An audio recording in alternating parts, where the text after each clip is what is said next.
conosco, Senhor, nesse ideal maior. Ampara-nos hoje e sempre. Que assim seja.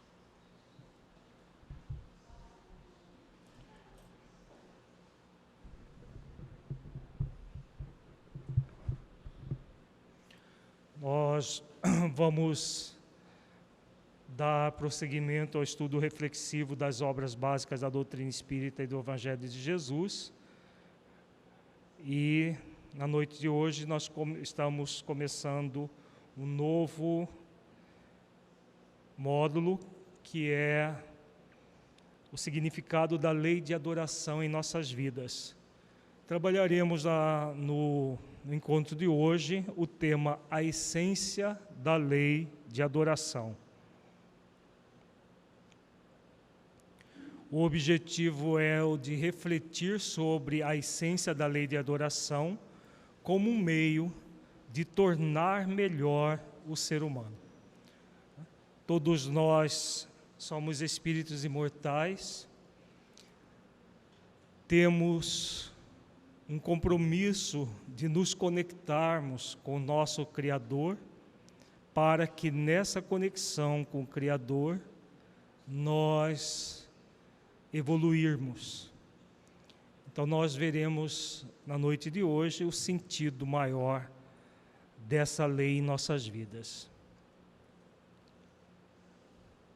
Inicialmente, vamos meditar sobre o significado da lei de adoração em nossas vidas.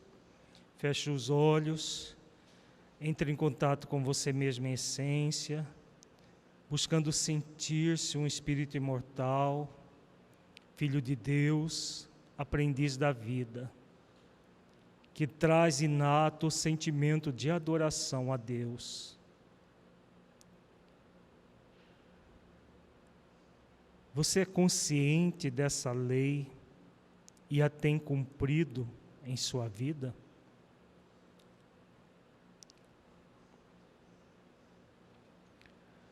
Deixe os seus pensamentos e sentimentos fluírem, evitando qualquer mascaramento num processo de auto-engano. Seja verdadeiro ou verdadeira com você, analisando-se com autenticidade.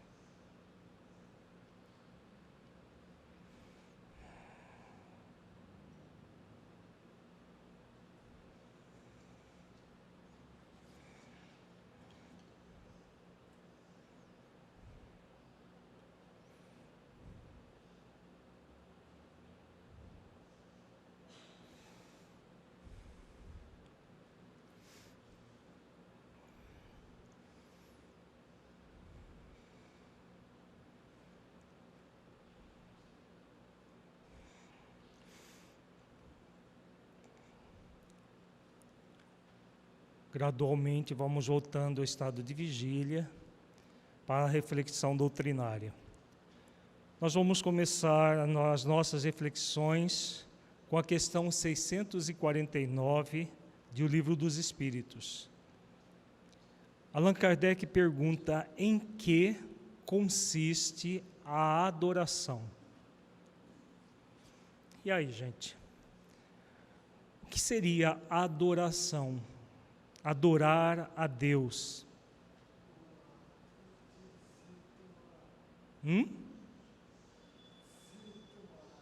Se doar. Muito bom. O que mais?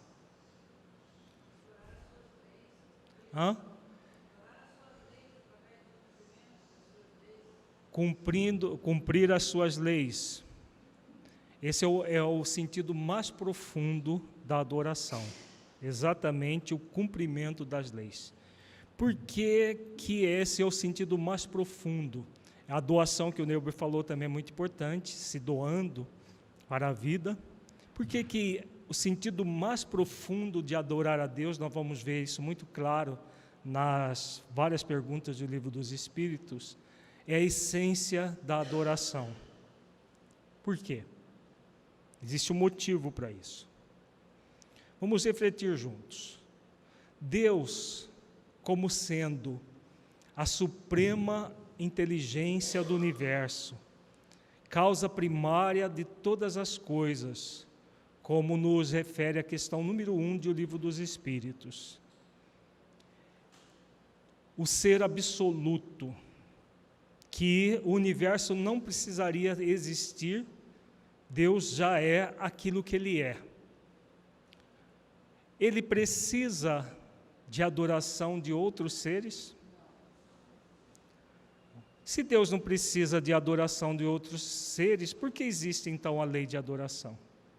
Realmente Ele não precisa, porque Ele é o absoluto. Como que o absoluto pode precisar de algo que é relativo?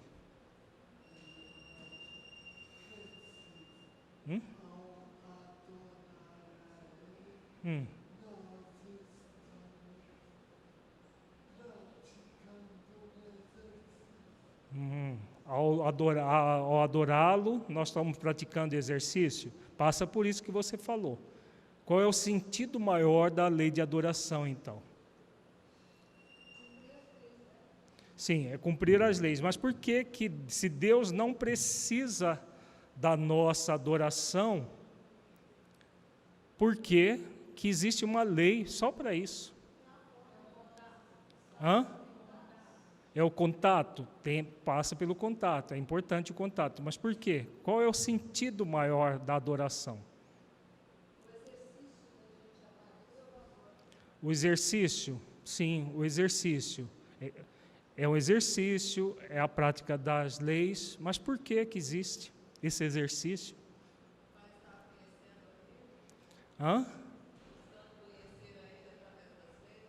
Para que nós possamos conhecer a Deus por meio das suas leis. Exatamente esse é o grande objetivo de tudo isso. Então, a adoração existe em função de Deus ou em função de nós mesmos? Então, é uma lei por nossa causa, não por causa de Deus. Se Ele é o absoluto, Ele não precisa da adoração, mas nós precisamos adorar o Criador? Nós precisamos. E aí nós vamos ver no Livro dos Espíritos, fala o motivo principal por que a adoração é fundamental. Vamos chegar lá daqui a pouco. Então, em que consiste a adoração? Na elevação do pensamento a Deus. Pela adoração, aproxima o homem sua alma. Então, é aquilo que foi falado. A partir da adoração, nós vamos nos aproximar de Deus, nós vamos nos conectar com Ele, nós fazemos o exercício de conexão por meio das próprias leis divinas. Então, essa aproximação é fundamental. Em qual questão do Livro dos Espíritos que aborda mais diretamente essa questão da aproximação? Alguém lembra? Na 115, exatamente. Coloca a aproximação como uma missão do Espírito.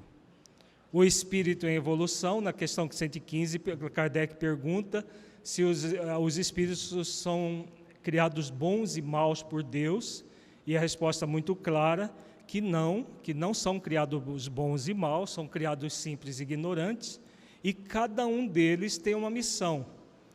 A missão de conhecer a verdade para nos aproximarmos de Deus. Essa é a nossa missão maior, conhecer a verdade para nos aproximarmos de Deus. Então, o que tem a lei de adoração a ver com isso?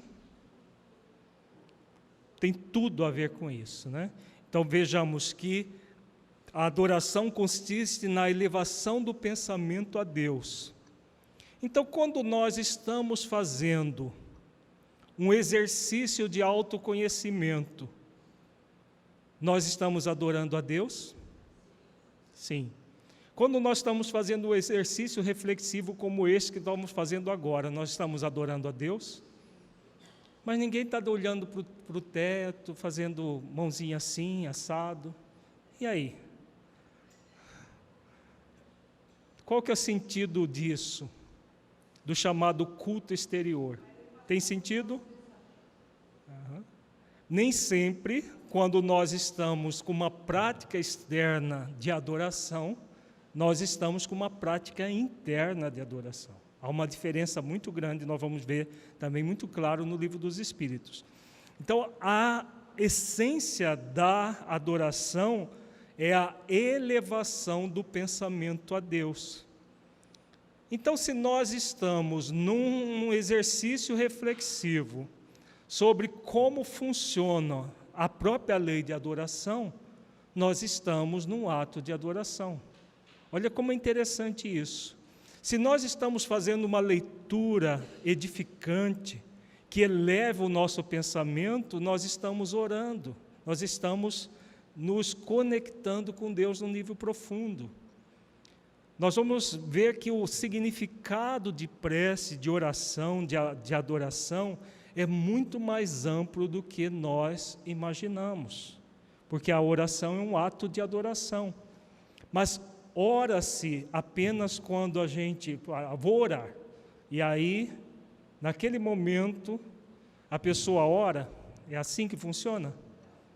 Nós estamos vendo aqui que a elevação do pensamento é um ato de adoração e que nos aproxima de Deus. E se no livro, na questão 115, aborda que o nosso compromisso maior é de conhecer a verdade para nos aproximarmos de Deus, todo e qualquer exercício para conhecer a verdade será um exercício de adoração. Todo o exercício que nós fizermos para nos tornarmos pessoas melhores é um ato de adoração. Faz sentido isso, gente? É a essência da adoração, isso tudo. Vejamos questão 650. Origina-se de um sentimento inato a adoração ou é fruto de ensino? Nós aprendemos a adorar a Deus, mas e o que as nossas mães fazem lá na infância? Não é um ensinamento? Não é?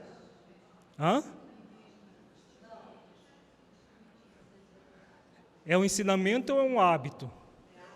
É um hábito que é ensinado. Mas a essência da adoração é inata, sim. Vamos ver aqui. Sentimento inato, como da existência de Deus. A consciência da sua fraqueza leva o homem a curvar-se diante daquele que o pode proteger. Então vejamos aqui a profundidade desta resposta. A adoração é um sentimento inato. Nós já fomos criados com ele, porque nós somos imagem e semelhança de Deus, nós somos filhos de Deus. Então não tem como ser diferente. Agora, qual é o grande objetivo desse sentimento inato? A busca da proteção. A busca da proteção propicia no ser humano, desde a primitividade, a conexão com a lei de adoração. Então vejamos, nessas duas questões, nós vamos encontrar as duas virtudes que nos conectam profundamente com a lei de adoração. Que virtudes são essas? Submissão não é virtude, submissão é uma atitude. Humildade tem a ver, mas são duas virtudes bem pontuais. A humildade é importante para que nós aprendamos, para que nós conheçamos a verdade. Na 649 aborda uma virtude, e na 650 aborda outra virtude. Qual é a virtude que nos leva a elevar o pensamento a Deus? Requer uma virtude muito específica. A fé está envolvida, mas não é propriamente a fé diretamente ligada à elevação do pensamento. para que você se eleve a Deus. Entrega. Por que, Mateus, que é entrega? É exatamente isso. Mas por quê?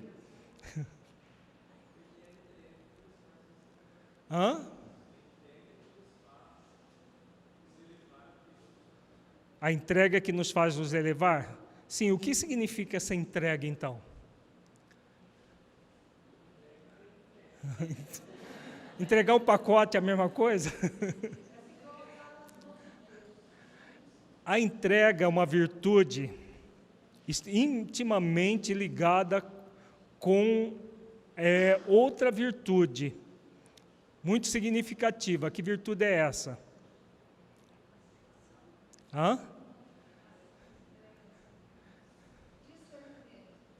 O discernimento está envolvido, sim, mas diretamente. Você só se entrega se você faz o que primeiro? Confia e se humilda.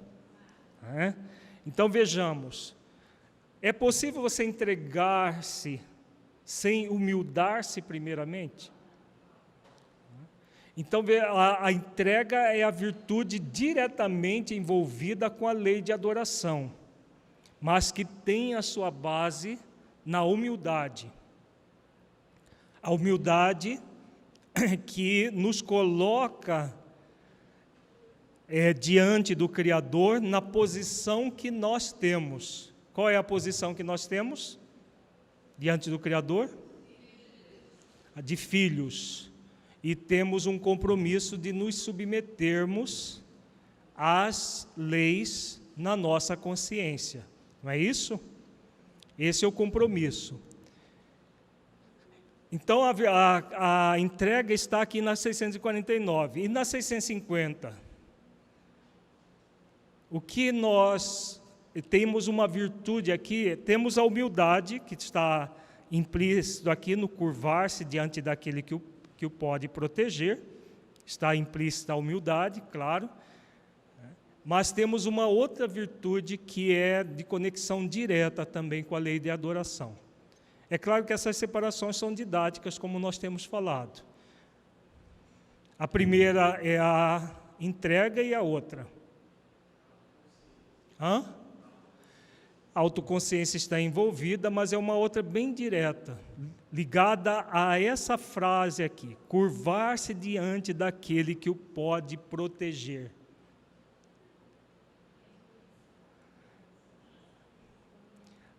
Se você tem toda a proteção diante do ser que o criou, qual é o movimento que você vai ter com esse ser? Qual é a virtude que somos convidados a ter por esse ser que nos protege?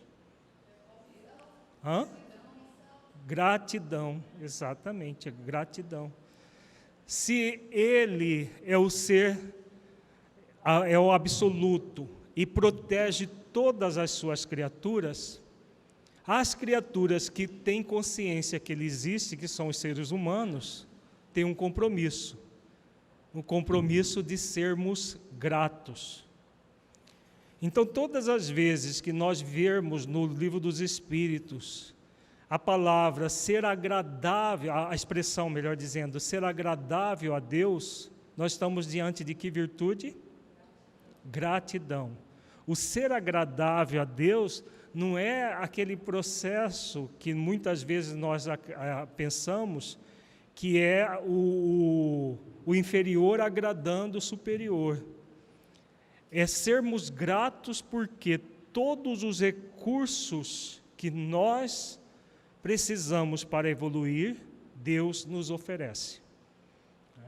Então, nós temos consciência de quem nós somos, da nossa fragilidade. É o que os benfeitores colocam aqui. A consciência da nossa fragilidade vai fazer com que, humildemente, nós nos conectemos com Deus e recebamos a proteção dEle. E essa proteção nos convida à gratidão. Ficou claro, gente? Faz sentido isso? Então, a gratidão a Deus é aquilo que Paulo de Tarso ensina quando diz assim: tudo posso naquele que me fortalece. Tudo posso naquele que me fortalece. Deus nos fortalece o tempo todo, exatamente na nossa fragilidade. Continuando. Questão 651. Terá havido povos destituídos de todo sentimento de adoração? E aí? Em algum momento da história da humanidade, houve algum povo ateu que não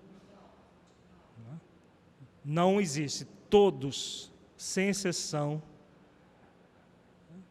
Não, porque nunca houve povos de ateus. Todos compreendem que, acima de tudo, há um ente supremo.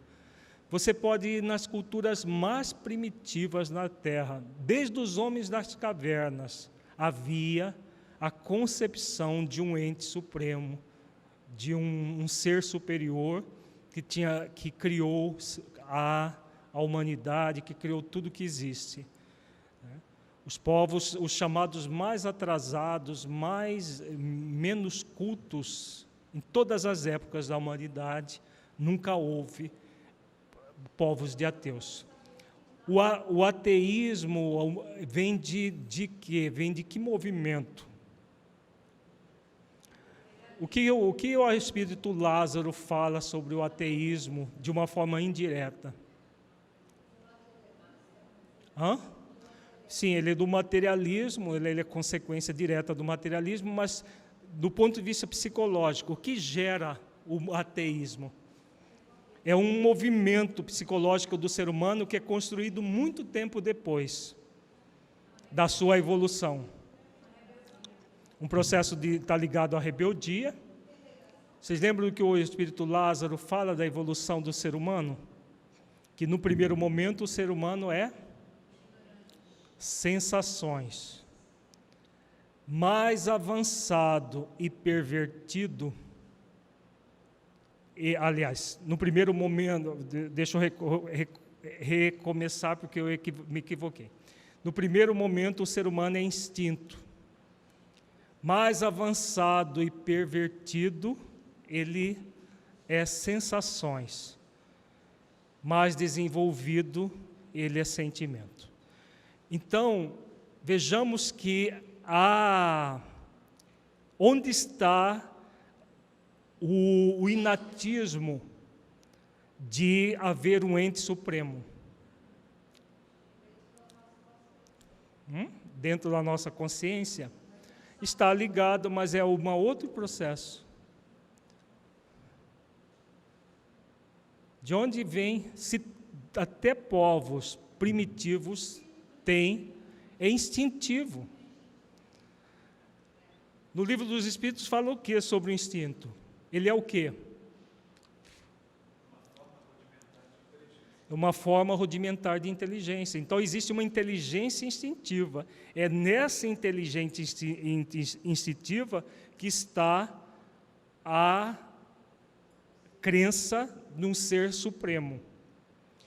Mais avançado e pervertido, quando nós pervertemos o instinto, criando as paixões, que aí o ser humano, no estado de rebeldia, quer se rebelar contra Deus, e aí que se cria o ateísmo.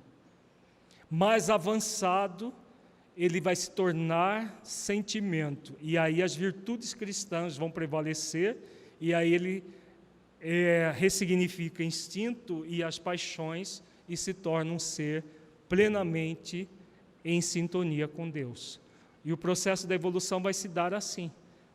Nesse primeiro momento, o instinto fala mais alto, então a criatura se sente extremamente frágil e ela busca um ser supremo.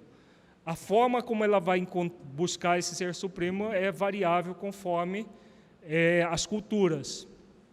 Mais tarde, muitos pervertem esse sentimento, esse princípio instintivo, para só recuperar depois, quando se propõe a desenvolver as virtudes cristãs. Perguntas até agora? Continuemos. Vamos para a questão 652. Poder-se-á considerar a lei natural como fonte originária da adoração?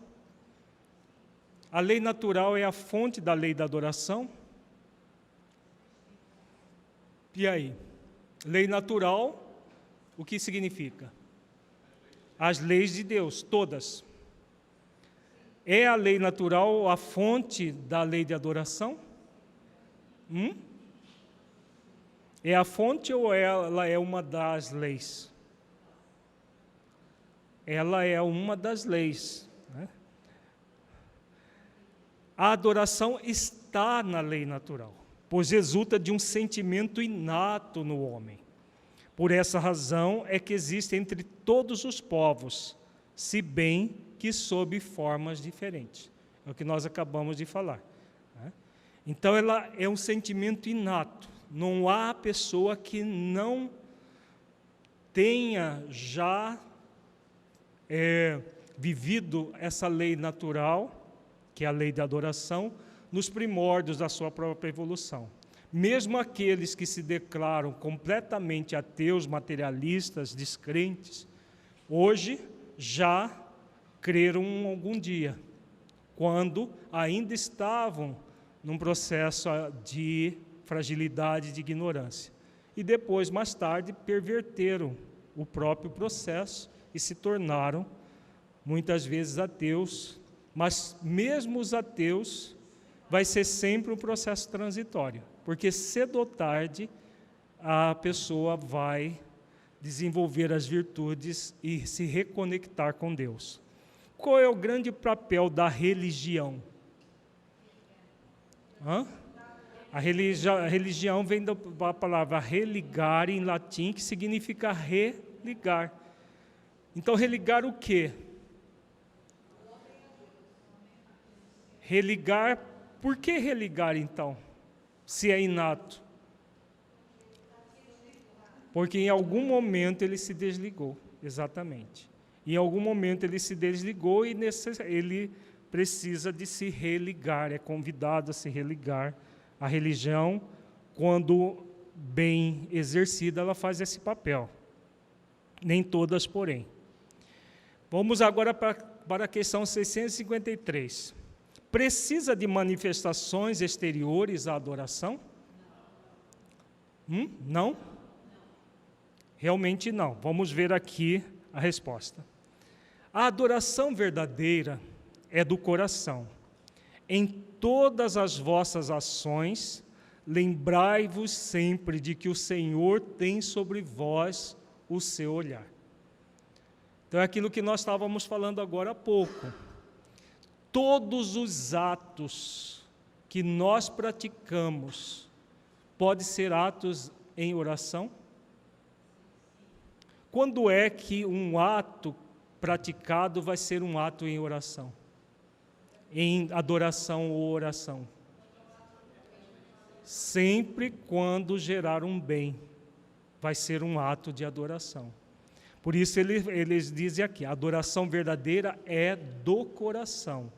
Não é de práticas, não é de fórmulas, não é nada exterior, sempre interior. Então, qualquer exercício de uma virtude é um ato de adoração? Qualquer exercício para se conhecer a verdade vai ser um ato de adoração? Então, todo e qualquer exercício do bem será um ato de adoração.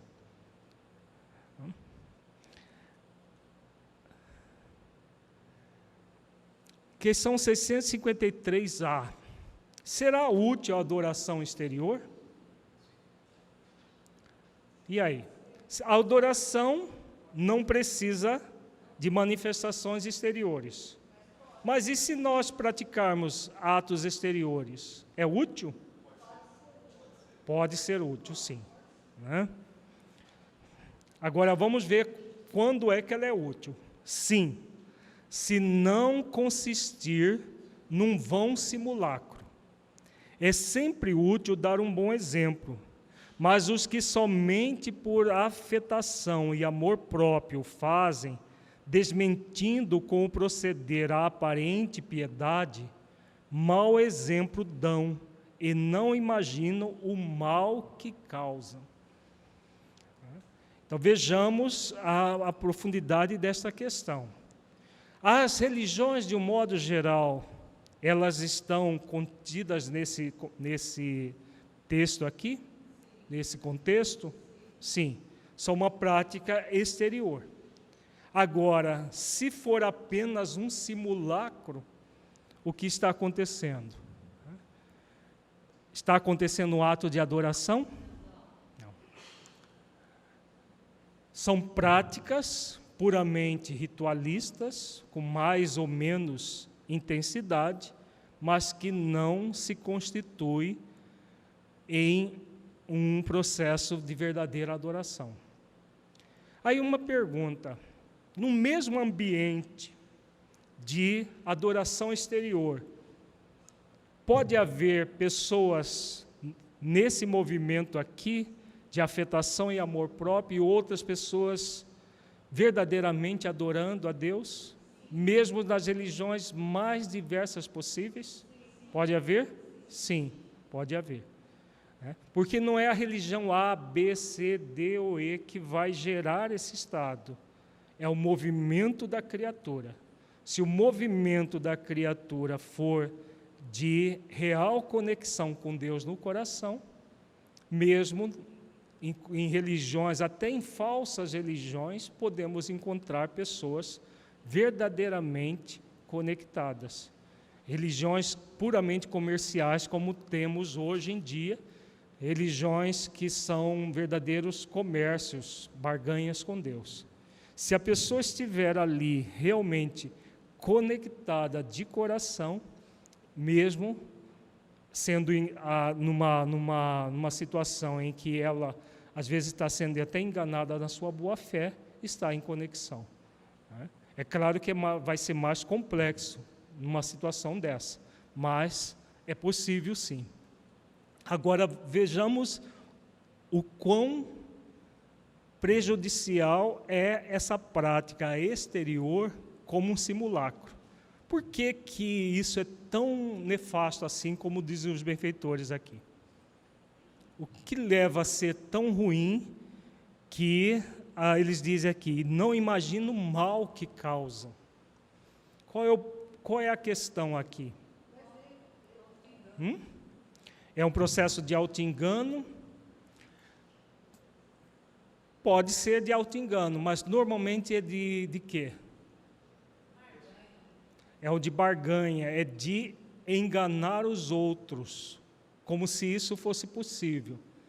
De enganar, tem gente que acha que engana até Deus. É aquela questão, na dúvida eu faço isso aqui, porque se vai que Deus existe mesmo, né? E aí já estou garantido. Não tem gente que pensa assim? De práticas puramente religiosas, porque lá no fundo ela não tem convicção, mas pratica porque vai que é real. Mas o que está acontecendo nesse caso? Se o processo ele é consciencial, a prática exterior ou a prática simulada vai funcionar? No nível da consciência do espírito, o que está acontecendo? Existe engano? É possível enganar? Seja o outro, seja a si mesmo, seja o outro? Não é possível. Então, se não é possível, qual é o grande problema que os benfeitores colocam aqui? É o problema consciencial daquele que está praticando esse ato indigno. Porque, vejamos, o que é a adoração, que nós vimos até agora? É a prática das leis, mas de que forma? Elevação do pensamento e... Está no texto da questão anterior. Qual é a grande questão relacionada à adoração? Primeira frase da outra questão. A adoração verdadeira é do coração. Se o coração não participa, pode fazer N opções de simulacros. No movimento espírita nós temos isso também, gente, ou não? Temos pessoas que simulam praticar as leis divinas, até elas pensam que estão praticando as leis divinas, mas as virtudes não passam de um vão simulacro? Não tem? Se as questões são conscienciais e a adoração verdadeira é por meio do coração, qualquer atitude, seja externa, seja aparentemente interna, seja uma atitude que não movimente as fibras do coração, será uma prática de simulacro, mesmo sendo feita dentro de um centro espírita, dentro de uma federação espírita. O coração não participa, nós não sentimos. Faz sentido isso, gente? Continuemos. Questão 654. Tem Deus preferência pelos que o adoram dessa ou daquela maneira? Realmente não, né? Deus prefere os que o adoram do fundo do coração, com sinceridade, fazendo bem e evitando o mal, aos que julgam honrá-lo com cerimônias que os não tornam melhores para com os seus semelhantes. Vejamos a profundidade desta questão. Nós já refletimos que Deus não precisa da nossa adoração.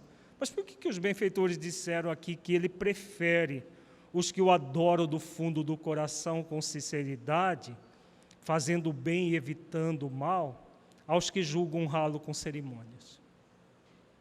Por que eles estão fazendo essa afirmação? Deus prefere. Então Deus tem preferido, essa pessoa aqui é a minha preferida, essa aqui não é. É assim que a gente deve entender? Não, né? Estamos aprendendo que não, porque Deus não tem preferências. Jesus diz que Deus manda a chuva para justos e injustos, o sol para bons e maus, mostrando que existe a lei de misericórdia, que a lei de misericórdia oferece todos os recursos para todos. Então, por que eles estão dizendo aqui que Deus prefere os que o adoram do fundo do coração, com sinceridade, fazendo o bem e evitando o mal? Nós já vimos que Deus não precisa da nossa adoração, nós é que precisamos dela. Hã?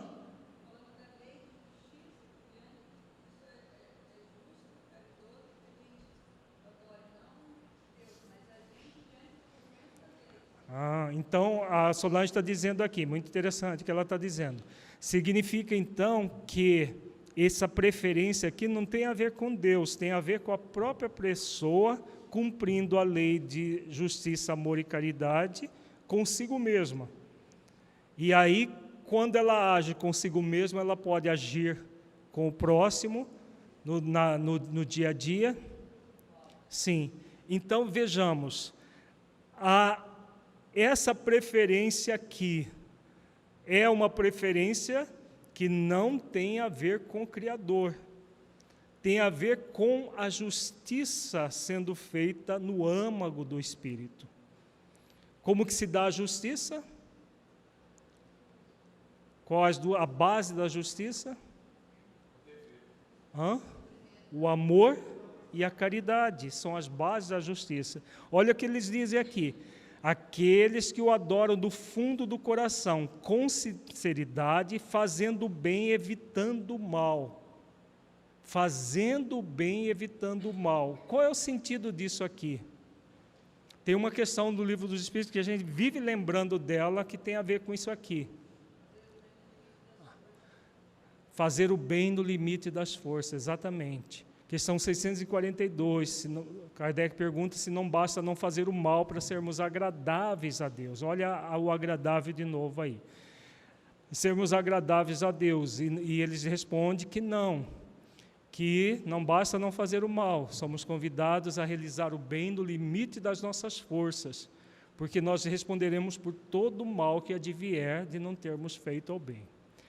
Então nós podemos daqui deduzir que a maior adoração que nós fazemos a Deus, que o agrada no sentido de que nós somos gratos por esse ato, qual seria então? O maior ato de adoração? Bem ao semelhante só?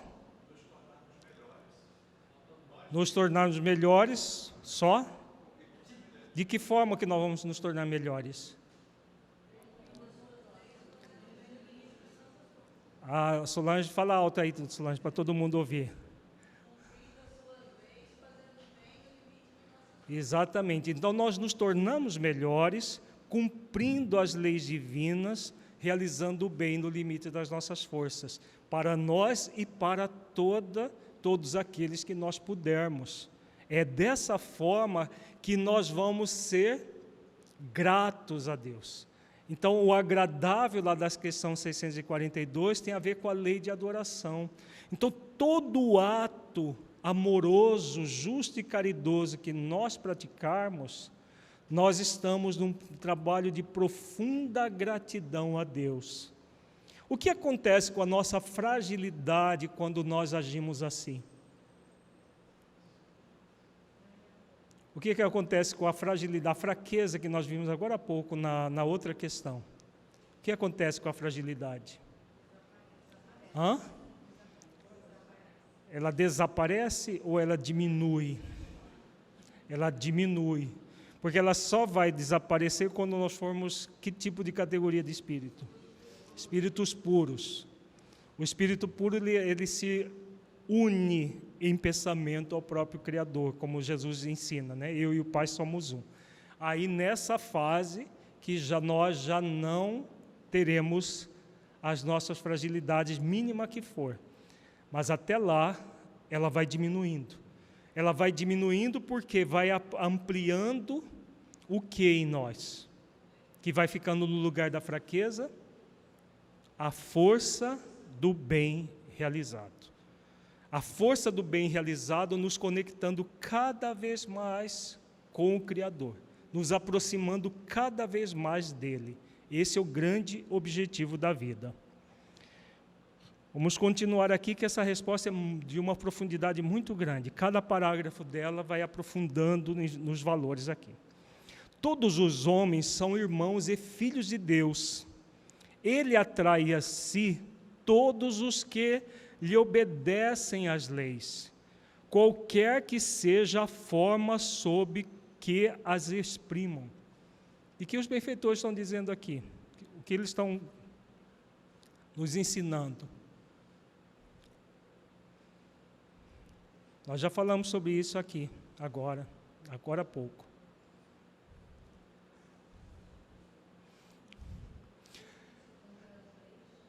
Todos nós estamos com Deus, do ponto de vista do Criador. Então Deus atrai, ou nós que vamos até Ele?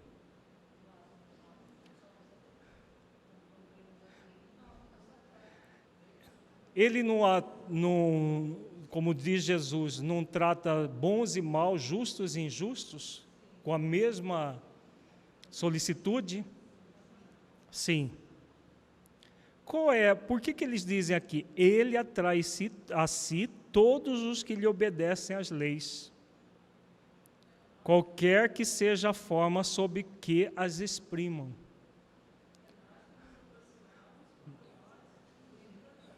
Nós nos aproximamos de Deus quando nós cumprimos as leis, exatamente.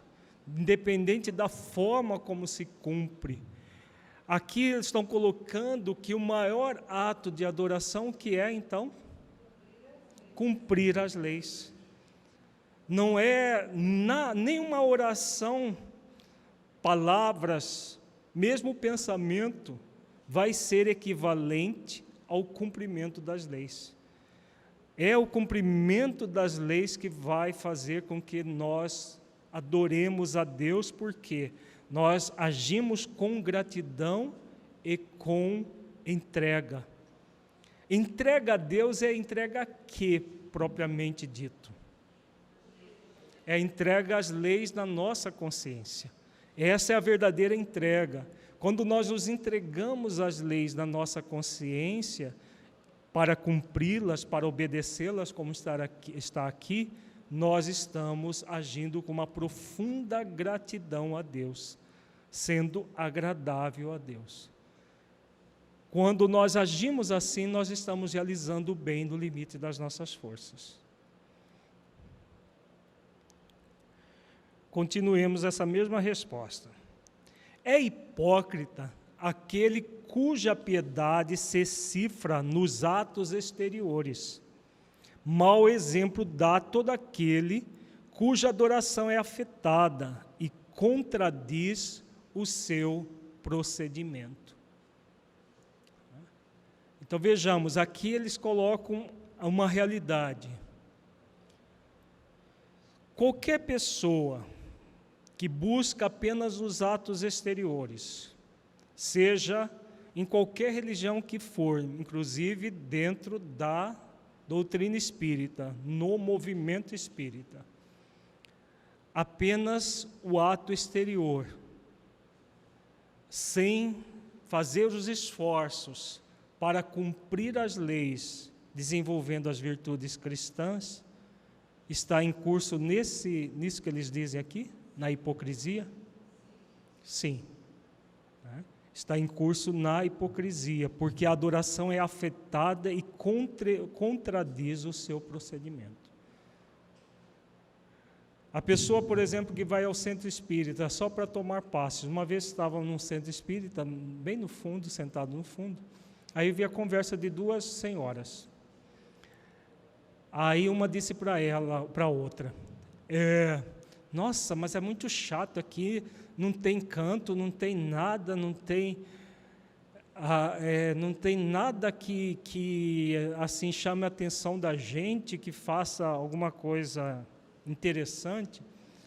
Aí a outra virou para a primeira, né, que falou, eu sei, mas aqui eu venho aqui só para tomar passe mesmo.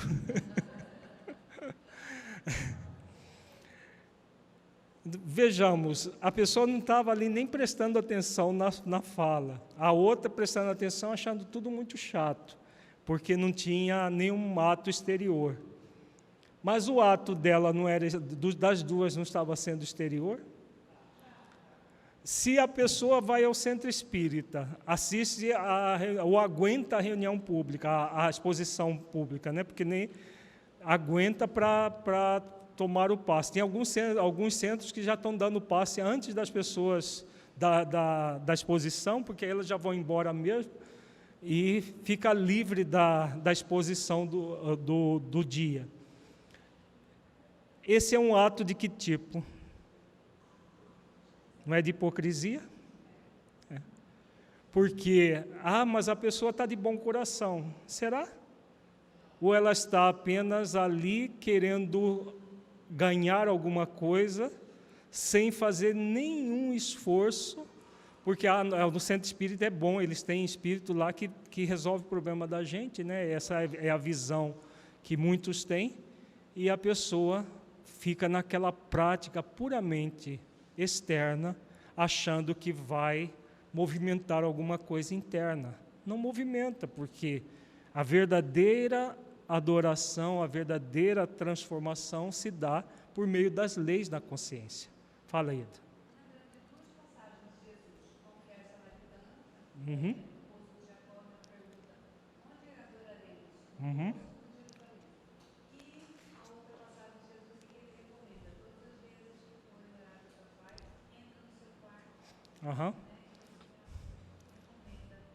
Isso. A Ieda fez perguntas que nós vamos trabalhar nos próximos encontros. Nós vamos adentrar em várias passagens do Evangelho nesse módulo, que aborda de como nós adoramos a Deus verdadeiramente, que é no quarto, em secreto, que é quando a samaritana fala assim, que é nem no monte, nem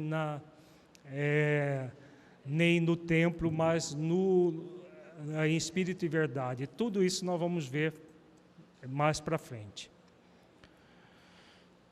Declaro-vos que somente nos lábios e não na alma tem religião aquele que professa adorar o Cristo, mas que é orgulhoso, invejoso, cioso, duro, implacável para com outrem ou ambicioso dos bens deste mundo.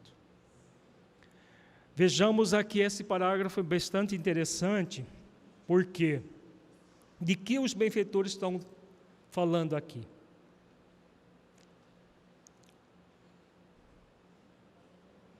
De que eles estão falando? A religião nós já vimos que é o ato de religar a criatura ao Criador. Esse é o grande objetivo da religião. A maior parte da população da Terra tem religião? Não? Quem que disse que não?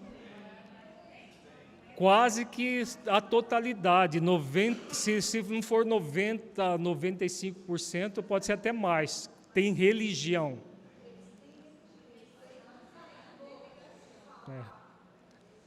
O fato de ter religião é exatamente essa proposta desse parágrafo. Ter religião significa ter religiosidade. Qual é a diferença de religião e religiosidade?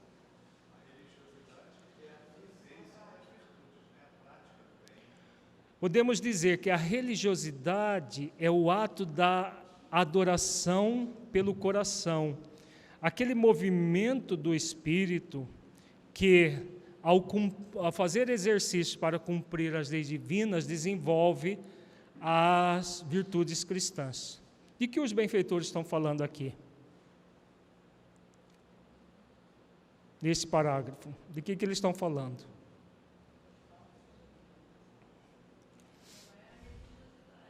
Não. Eles estão falando da religião. Mas de que eles estão falando? Exatamente do inverso, né?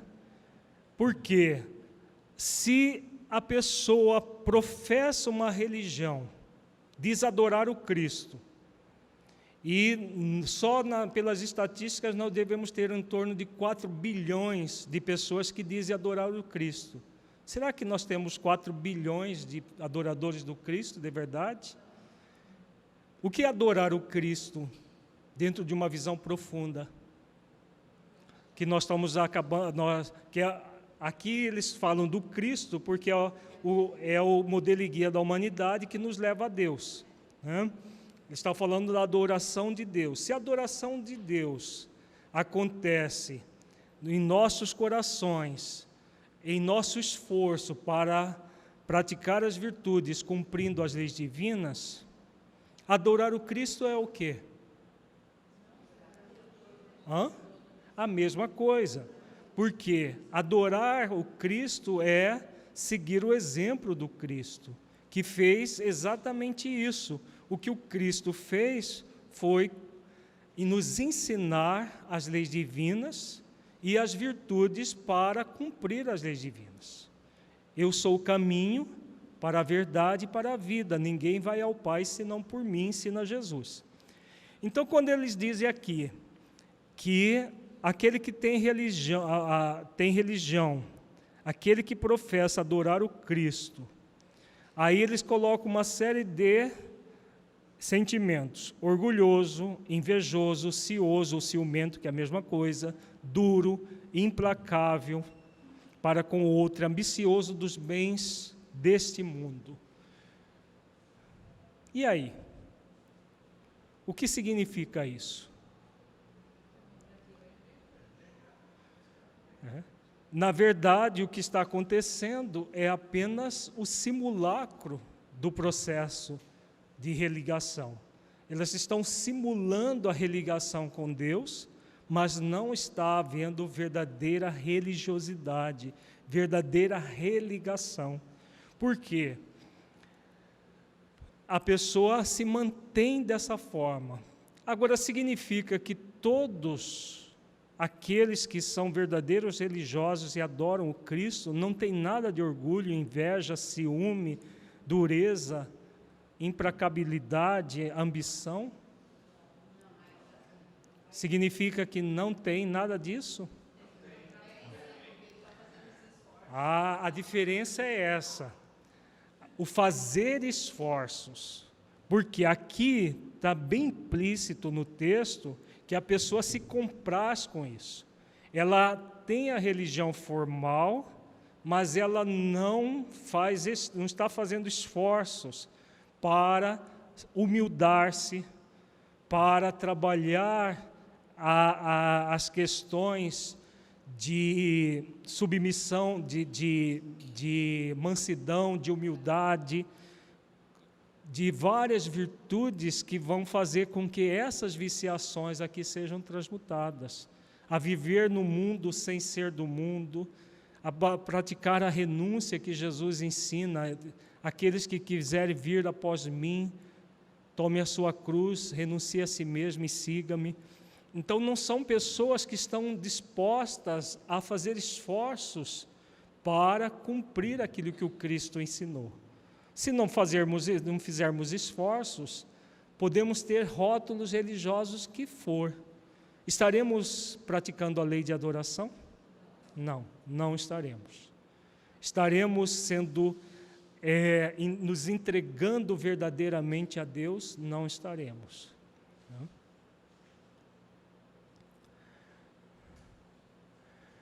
Deus que tudo vê, dirá: o que conhece a verdade é 100 vezes mais culpado do mal que faz, do que o selvagem ignorante que vive no deserto. E como tal será tratado no dia da justiça. Se um cego ao passar vos derriba, perdoá-los-eis. Se for um homem que enxerga perfeitamente bem, queixar-vos-eis, e com razão. Olha que interessante esse parágrafo. Deus que tudo vê, dirá: o que conhece a verdade é 100 vezes mais responsável do mal que faz. De que leis os benfeitores estão falando aqui? De que lei? Lei de responsabilidade, né? A palavra culpado é aquela do século XIX, tem aqui o sentido muito claro de responsabilidade. Agora, Deus que tudo vê, dirá. Então vai haver um encontro com Deus no chamado Dia da Justiça? Vai haver? Nós vamos estar de frente a Deus e Deus dirá: ó, você é culpado porque você conhecia a verdade. Isso tudo acontece na consciência do Espírito. São as leis da própria consciência que vai no dia da justiça. E que dia da justiça é esse? No dia da morte, né? Da morte. A desencarnação vai ser ou não no mesmo dia. Nem sempre é no mesmo dia, no dia da morte. No dia da morte nós temos o dia da justiça, ou o dia do juízo final que Jesus fala. Que aqui eles estão se referindo a uma fala do Cristo, do dia do juízo, dia da justiça. Nesse dia o que acontece? Como uma lei. O que acontece? Como uma lei divina.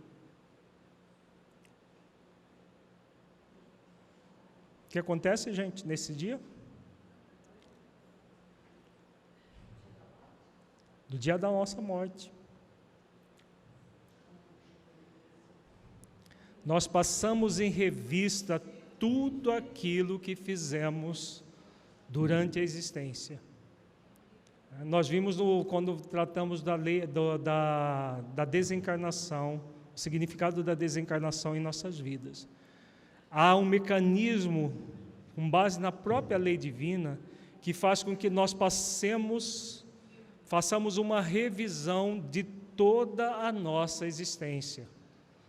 Não é ninguém que vem nos julgar e fala, naquele dia você fez isso, isso e isso. Não. É a própria consciência vai passar em revista. Aquilo que Santo Agostinho fala que seria interessante que nós façamos todos os dias à noite, passar em revista como foi o nosso dia, como uma preparação para esse dia do juízo. Porque se nós fizermos todos os dias, o que pode acontecer? Quando nós percebemos alguma coisa equivocada, nós podemos melhorar antes do dia definitivo, que vai ser daquela que você não tem mais como voltar atrás, para corrigir, a não ser na próxima existência. Então, nesse dia, nós vamos estar frente a frente com a nossa consciência. E aí, o que vai acontecer nesse dia? A consciência vai nos tratar de acordo com o conhecimento que tivermos. E o conhecimento significa conhecimento pleno da verdade? Ou até o conhecimento que a pessoa não quis tomar conhecimento? Não é só a pessoa que tem conhecimento que vai ter essa questão no dia do juízo? Aqueles que ignoraram o conhecimento da realidade da vida foram convidados a conhecer a verdade e não quiseram. Né? Tiveram, por exemplo, convites para participar de grupos como este, que nós estamos aqui fazendo, e ignoraram completamente. Não tem muita gente que faz isso? Alguns que fingem também, que só fingem que estão e não estão. Tem tudo isso. Agora, tem como fingir para a própria consciência? Tem como a pessoa alegar que não sabia simplesmente porque não aproveitou a oportunidade? Veja, olha como eles fazem a comparação. Aquele que conhece a verdade é 100 vezes mais culpado, mais responsável do mal que faz do que o selvagem ignorante que vive no deserto. Essa comparação é simplesmente uma metáfora? Não. Porque o selvagem ignorante que vive no meio da mata, no deserto, em qualquer lugar, ele não tem acesso verdadeiro à verdade. Quem não tem acesso tem atenuante da ignorância de não ter possibilidade de ter acesso. E quem teve a oportunidade de ter acesso e negligenciou todas as oportunidades que a vida ofereceu? Na verdade, é mais do que fazer o bem, é o conhecer a verdade para se fortalecer no bem a ser feito. Porque não é possível simplesmente fazer o bem se você não tem conhecimento de causa. Por isso que a questão do 115 fala do conhecer a verdade para nos aproximarmos de Deus. Jesus mesmo diz, conhecereis a verdade vos libertará. Ninguém faz o bem simplesmente por fazer, se não tiver todo um conhecimento da realidade da vida. Agora, se a pessoa tem as oportunidades e ignora, despreza, ela é tão responsável quanto aquele que conheceu a verdade e não praticou. Porque tem muita gente que pensa assim, né? Bom, se eu não conhecer nada disso que o Espiritismo fala, então eu não tenho a responsabilidade que os espíritas têm.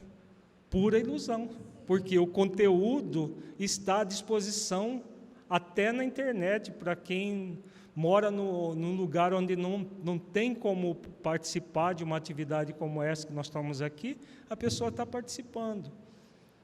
Agora, é necessário que ela exercite a vontade para praticar.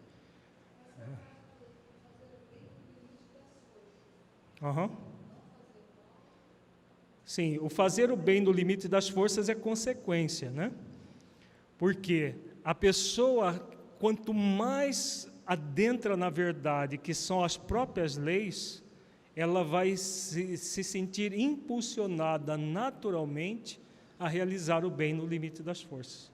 Porque ela está adentrando profundamente na verdade, a verdade. E aquele que conhece essa verdade e não faz esforços, como o benfeitor disse aqui, é 100 vezes mais responsável do mal que faz. Porque faz o mal de que tipo? O mal com conhecimento de causa, né? Então, no dia da justiça, a coisa não vai ser brincadeira para aqueles de nós que agirmos assim. Não pergunteis, pois, se alguma forma de adoração há mais que convenha. Há que mais convenha, porque equivaleria a perguntardes se mais agrada a Deus ser adorado num idioma do que noutro. Ainda uma vez vos digo, até ele não chegam os cânticos, senão quando passam pela porta do coração. Então, vejamos aqui a questão do qualquer ato exterior, como os cânticos que existem nas religiões de modo geral, né, as práticas puramente externas, utilização de rituais, só vai chegar até Deus quando passa pela porta do coração. De que os benfeitores estão falando aqui? Do sentimento.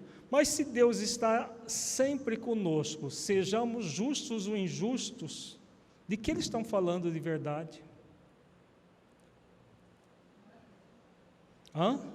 De nós mesmos. O que em nós mesmos?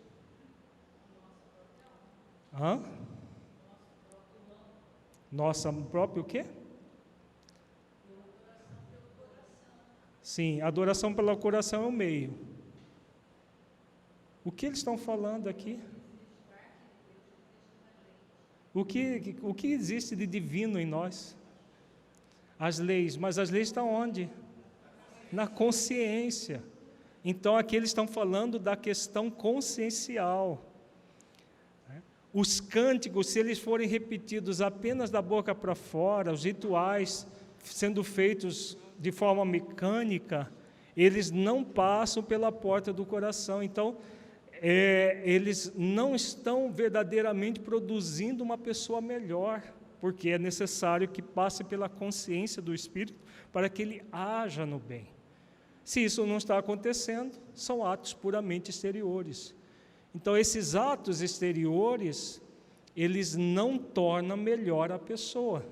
E qual é o grande objetivo das leis? Não é nos tornarmos pessoas melhores?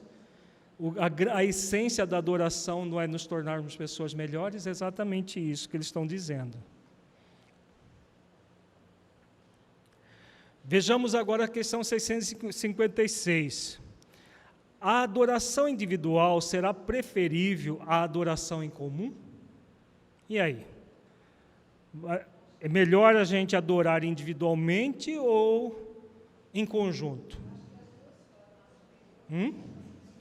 As duas formas. Realmente as duas formas. Vamos ver. Reunidos pela comunhão dos pensamentos e dos sentimentos, mais força têm os homens para atrair a si os bons espíritos. O mesmo se dá quando se reúne para adorar a Deus. Não creias, todavia, que menos valiosa seja a adoração particular, pois que cada um pode adorar a Deus pensando nele.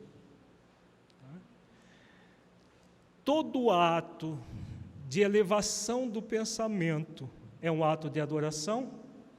Sim, nós vimos que isso é a essência da adoração. Então, se nós fazemos isso em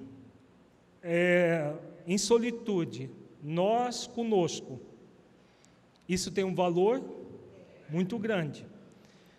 Se fizermos isso num grupo de pessoas, a energia se soma. Então aqui eles estão falando exatamente dessa questão energética da oração, da adoração. Se nós unimos o pensamento, e as pessoas estão realmente unidas em pensamento, porque nós podemos estar em 20, 30, 50 pessoas e cada um está pensando numa coisa? Sim. Podemos estar em um grupo e cada um pensando nos seus próprios interesses, totalmente desconectado com a realidade que está ali. É aquilo que nós falávamos agora há pouco, dessas duas senhoras no centro espírita, que estavam simplesmente esperando a hora do passe, totalmente desconectadas daquilo que estava acontecendo ali. Mas quando nós estamos conectados em pensamento, num pensamento único, a nossa energia soma com a energia do outro, e do outro, e do outro, sim.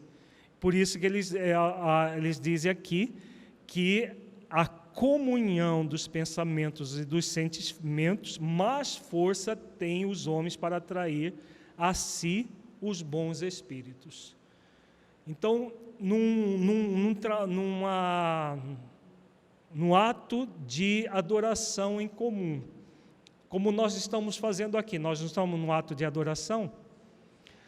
Aqueles de nós que estamos bem sincronizados com aquilo que está sendo falado, o que está acontecendo aí na plateia?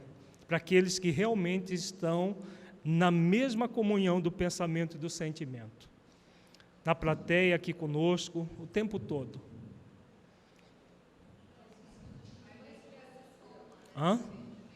Como que é?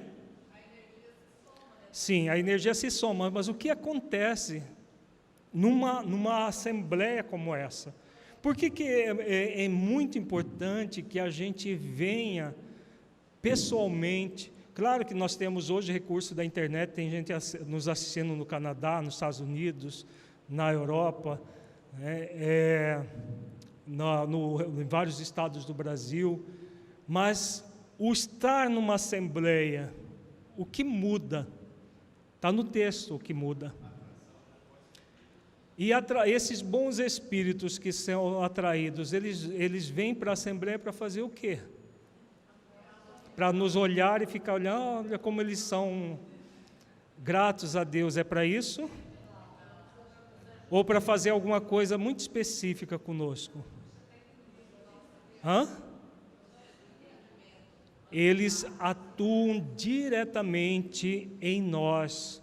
No livro Trilhas de Libertação, de Filomeno de Miranda, tem uma narração de uma fala do espírito Carneiro de Campos, que foi um espírito que, quando encarnado, foi médico homeopata, e ele trabalha no mundo espiritual com a medicina holística.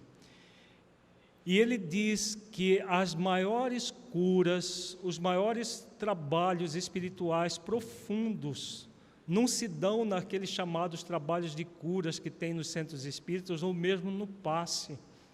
Se dá na hora dos estudos e das palestras para aquelas pessoas que estão compenetradas no conteúdo que está sendo trabalhado. Os benfeitores chegam a fazer cirurgias no perispírito enquanto nós estamos concentrados nesse ato de adoração. Porque quando nós estamos concentrados aqui, nós acabamos de refletir agora há pouco que um estudo reflexivo em que nós conhecemos sobre as leis, nós estamos num ato de adoração, eles estão atuando intensamente em nossos corpos físicos, em nossos perispíritos, desligando processos de influências espirituais, fazendo trabalhos que nós nem nos damos conta do ponto de vista psíquico profundo. Porque os bons espíritos, eles não vão ser atraídos para nós simplesmente para ficar nos olhando aqui e observando a gente fazer esses estudos. Vêm para trabalhar intensamente conosco. O nosso anjo de guarda nos trabalha intensamente conosco. Por isso que nós recomendamos as pessoas que podem vir nos encontros, nos seminários que nós temos aqui, é muito significativo. Porque por mais que a internet ajude, ela não gera essa energia que a comunhão dos pensamentos e dos sentimentos produz. Claro que se a pessoa fizer isso em casa, em particular, e com conexão profunda, ela também vai receber de acordo com as possibilidades, mas não é a mesma coisa que a somatória das energias aqui. Ficou claro isso, gente? Isso é muito significativo, porque às vezes a gente acha que não, para quê? Não precisa. Realmente não precisa, né? Nós podemos continuar com os nossos problemas e ficar sem a ajuda que nós poderíamos ter se fizermos a nossa parte nos processos assim. É muito clara a resposta, né? Existe um sentido maior para isso. Não é um sentido de barganha. Ninguém virá aqui para isso, mas isso é o acréscimo da lei de misericórdia que atende às nossas necessidades quando nós fazemos por onde ser atendidos. Perguntas? Parece que parou alguma coisa aqui, né?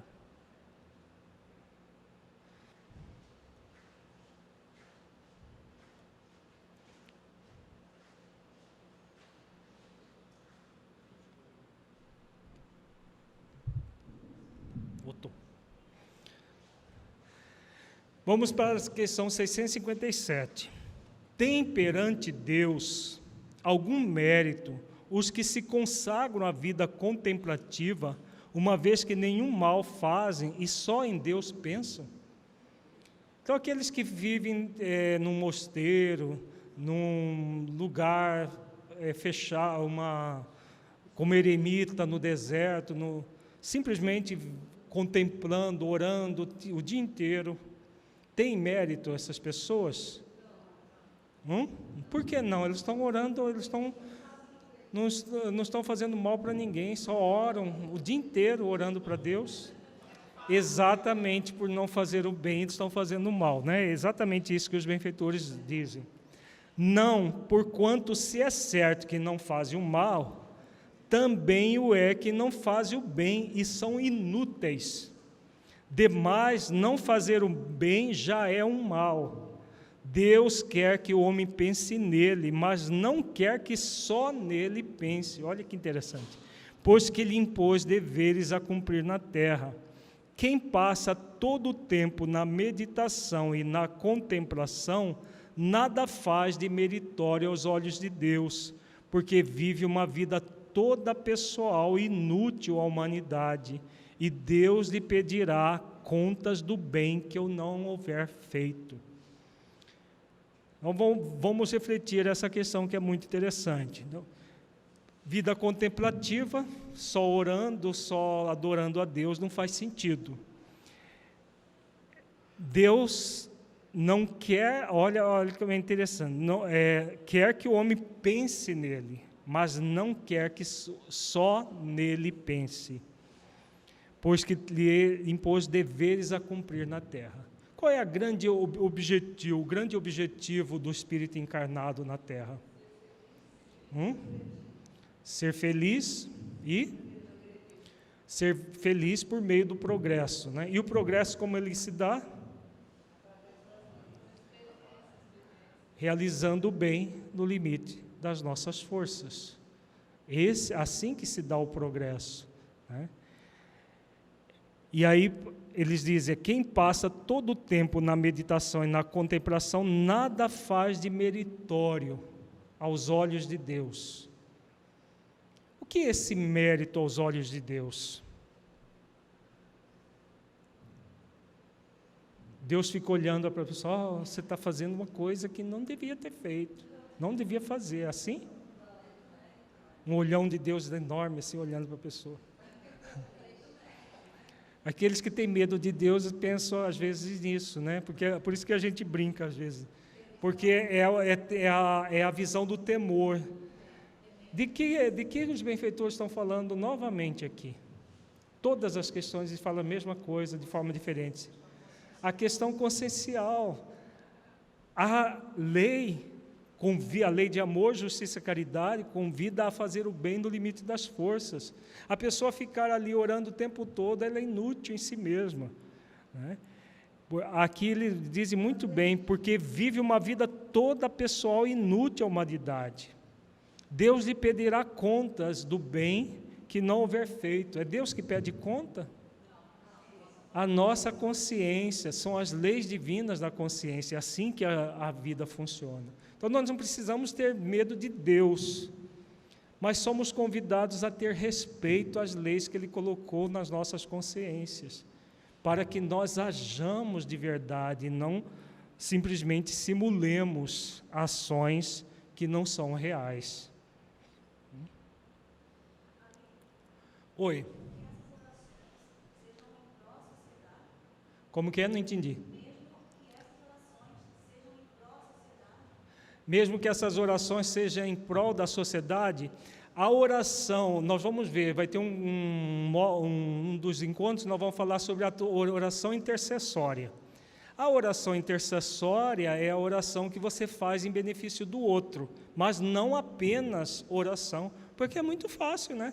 Você ficar o dia inteiro orando pelos outros e não fazendo nada para minorar a dor dos outros, achando que a oração é mágica, né? Resolve todos os problemas. Se a pessoa não tiver opção, por exemplo, uma pessoa que tem uma paralisia, não pode se locomover, tetraplégico, ela pode ser útil orando pelos outros? Sim. Mas ela não tem outra condição a não ser útil dessa maneira. Agora, uma pessoa que tem o funcionamento de tudo no lugar, e fica lá o tempo, não, mas eu estou orando pelas pessoas. E aí o bem mais intenso, de realmente minorar a dor do outro. Mas orar é muito mais fácil, né? Realmente é. Mas a vida se torna inútil nessas condições.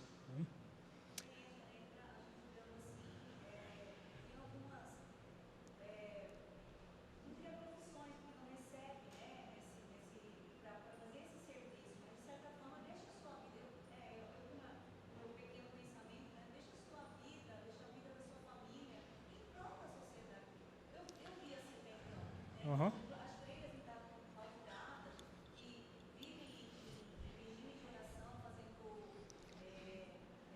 Mas será que vive mesmo? Será que é possível a pessoa ficar 10, 15, 20 horas em oração? O tempo todo só pensando no bem dos outros? Ou ela tem muito tempo ocioso e acaba pensando bobagem? Porque, na verdade, é o seguinte, a oração principal não é a dos lábios, a oração principal é das ações, né? Tem tanta necessidade na Terra, por que não fazer igual todas elas fazerem como Madre Teresa de Calcutá fazia?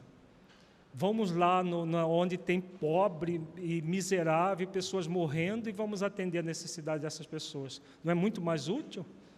Mas por que são poucas as ordens que fazem aquilo que Madre Teresa fez? Porque dá trabalho, porque é preciso renúncia, dedicação, né? Sim. Os monges budistas que se trancam também nos mosteiros e não fazem atividades, ficam ali. Tudo isso é a vida contemplativa sem sentido maior, né? E nós somos convidados a realizar o bem no limite das forças. Pergunta, gente? Nós concluímos a primeira parte, vamos fazer agora a nossa avaliação reflexiva. Os próximos slides vai ficar para o encontro da semana que vem. Nós vamos trabalhar a questão da prece.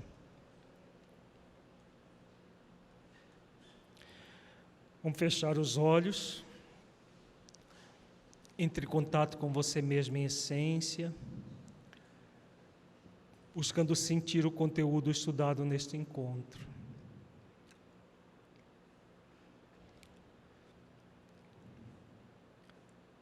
Do conteúdo, o que você entendeu que se aplique à sua vida?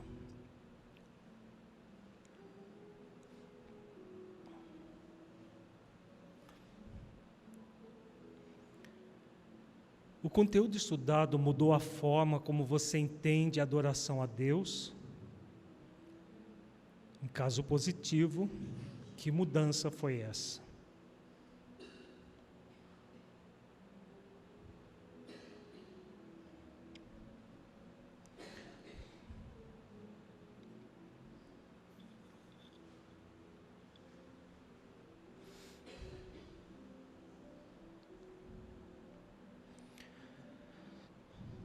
Neste encontro, refletimos sobre a essência da lei de adoração. Aqui nos conectamos praticando duas virtudes fundamentais: entrega e gratidão, permitindo que a adoração aconteça em nossos corações por meio do cumprimento das leis divinas. Como você tem exercitado essas virtudes? Você tem feito esforços para adorar a Deus cumprindo as suas leis, que estão escritas em sua consciência?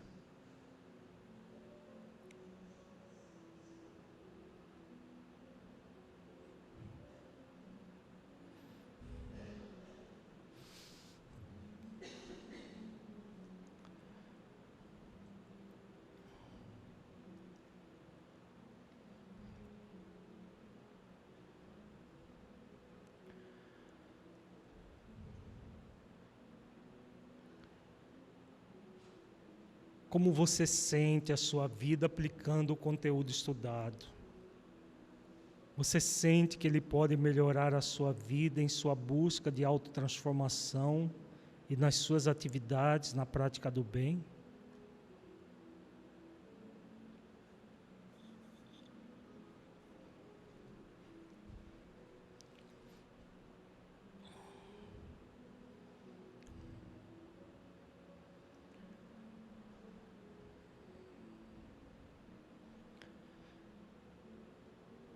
Sinta-se agora um espírito imortal, que traz em si mesmo a determinação divina de evoluir até a perfeição relativa, pelo conhecimento pleno e cumprimento das leis divinas, pela prática das virtudes e pela busca da unidade com Deus. Mergulhe profundamente nessa verdade espiritual. Sinta, veja-se cumprindo as leis divinas, desenvolvendo as virtudes essenciais da vida ao longo do tempo, sentindo plenamente o objetivo pelo qual você está reencarnado, dádiva para que você conquiste a perfeição.